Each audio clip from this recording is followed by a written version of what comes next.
There are 3 moments in a man's life that are more crucial than any others.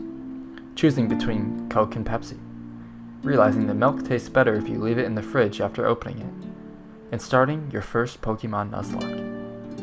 And today, I accomplished 2 of those feats. I'll let you figure out which 2 it was. The following video will showcase my first ever attempt at not only beating a Pokémon Nuzlocke, but beating a Pokémon game entirely. I grew up around Pokémon and I love the games, but I was never actually able to beat one. However, things are going to change today as I take my first steps to becoming a man. The game begins as I move into a new house, a new environment. However, this world is different. It is filled with creatures known as Pokémon. I go next door to meet my first friend, May. I have a feeling that I'm going to meet her again. Then, I met the professor, who's being chased by a wild Pokémon, so it's up to me to save him.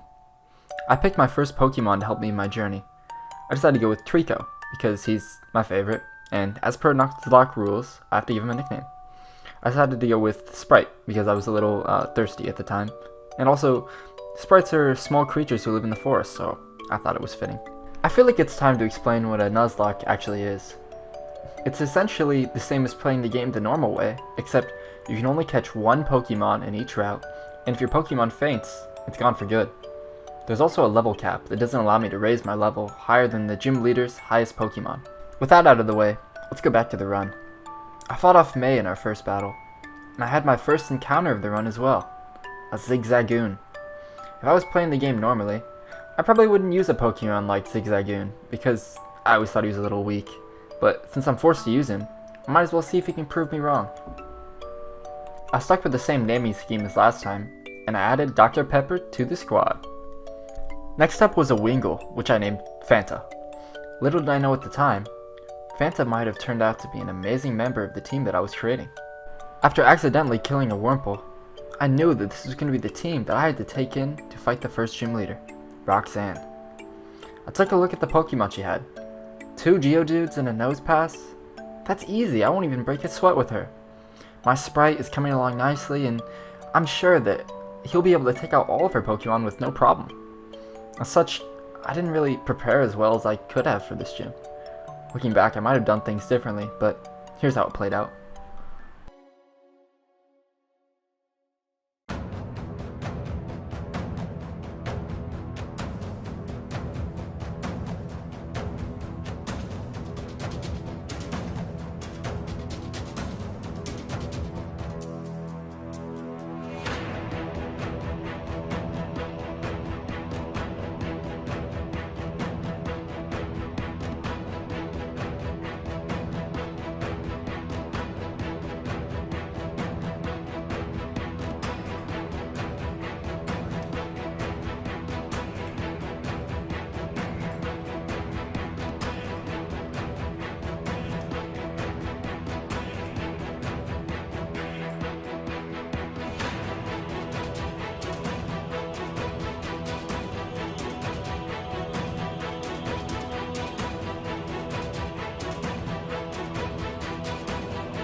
Stop.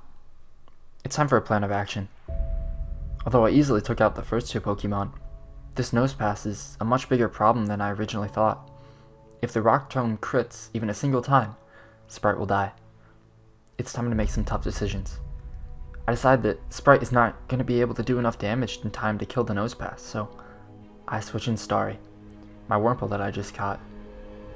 1 Rock Tomb later, I have another decision to make.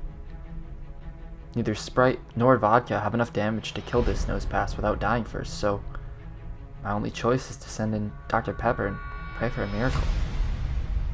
I frantically searched the few moves that I had until I saw it. Sand Attack. Sand Attack does no damage, but instead lowers the opponent's accuracy. In other options, I decided to take a gamble. I prayed that the Rock Tomb wouldn't kill Dr. Pepper, and thankfully he lived through it. In order to win this fight, I was gonna need a lot of luck. I needed the rock tomb to miss at least a few times, and I needed it not to crit either. I used sand attack a few more times until eventually this happened.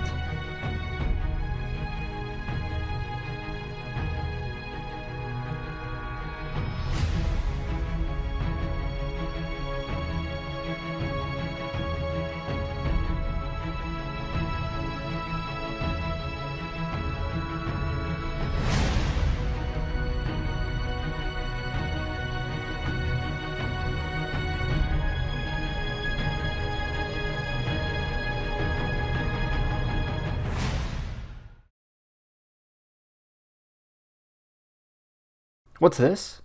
Sprite is evolving.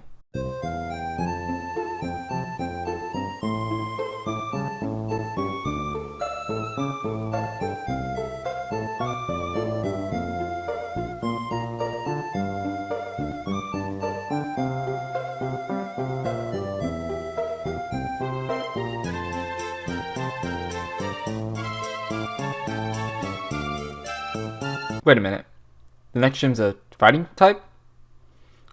Let me just put this over here.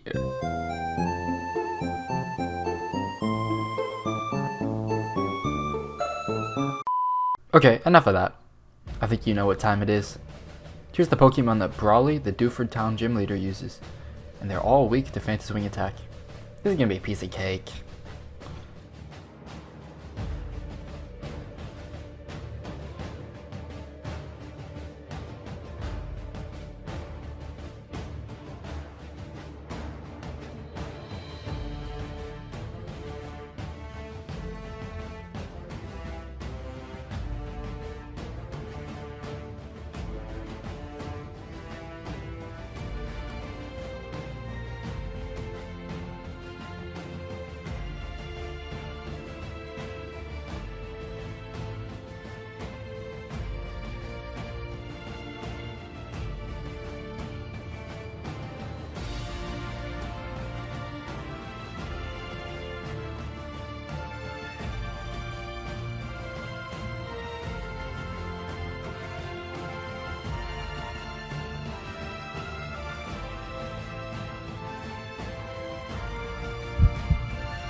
Fanta's not actually gone, is he?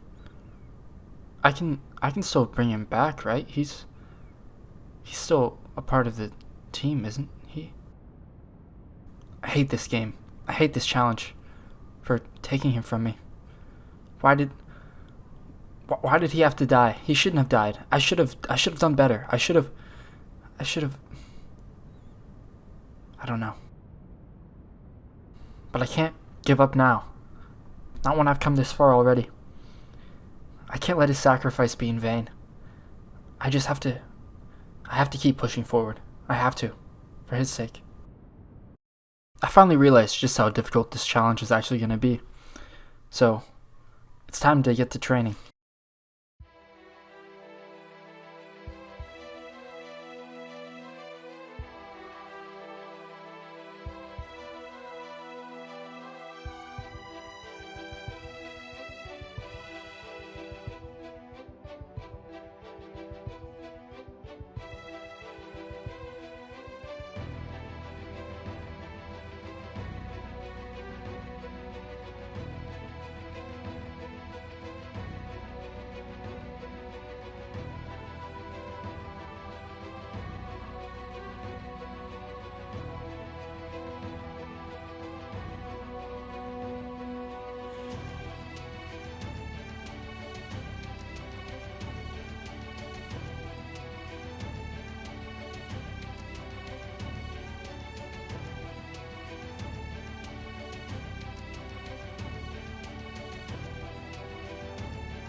Well, that didn't go too well. Here, take a look at this screenshot and tell me if you think that I was prepared for this fight. First up, water is already paralyzed, vodka is asleep, Sprite is half health, and Dr. Pepper has fainted. Needless to say, I did not know this fight was going to happen. Also, May has a Blaziken, who just so happens to counter every single Pokemon on my team. The run is probably over for me here, but let's see if I can pull off a miracle.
I managed to defeat May, even if I did have to lose a few Pokemon in the process. With the loss of Dr. Pepper, Pepsi, and Marguerite, I now only had 3 Pokemon to work with, but they were my strongest 3, so I knew that with those 3, I could do anything.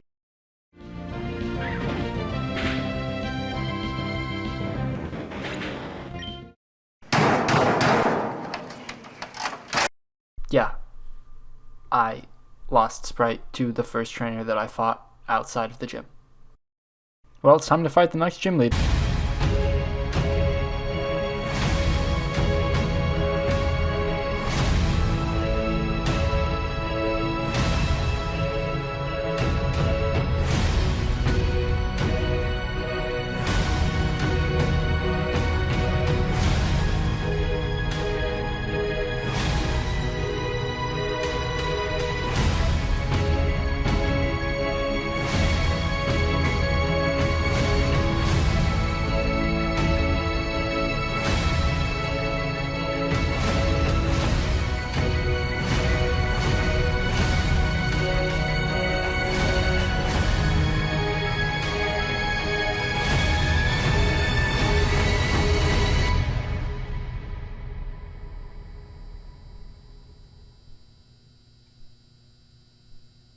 I did it.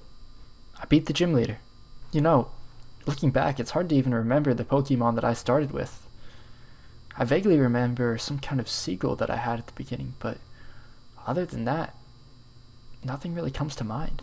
You know, the Pokemon that I do this with, they don't really matter all that much, do they? It's all me, right? It's me, it's my decisions. It's me controlling them. I'm the one in command. I'm in charge here. You know, the more I change out these Pokemon during when they faint, the less I feel about them dying. I've noticed that recently. I mean, in the end, what does it even matter? It's all me, right? I'm in command here, right? So why should I care about these Pokemon at all? Why should it matter? It doesn't mean anything. They don't mean anything. It's all me. It's all my power. It's all my authority. And I'm gonna beat this game. I don't care how many Pokemon it takes. I'll lose as many as I need to. They don't matter to me. They're just Pokemon, right? What does it matter? What do they matter? I'm gonna win this. I'm gonna beat this because I'm the best, because I can do this. Yeah, that's right. I don't need anyone or anything but myself. It's all me.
Losing vodka doesn't matter now. It's all me. I can do it. I don't need him. I don't need anyone. I can still win this.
I failed. I really thought I could do it.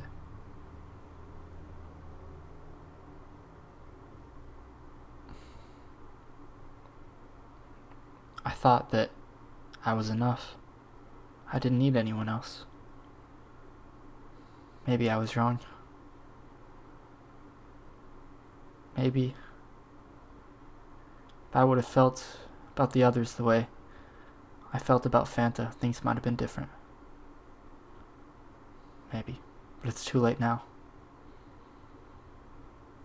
All I can do now is keep looking forward. Keep moving forward. Learn from my mistakes. 'Cause that's what being human is. And that's what I'm gonna do next.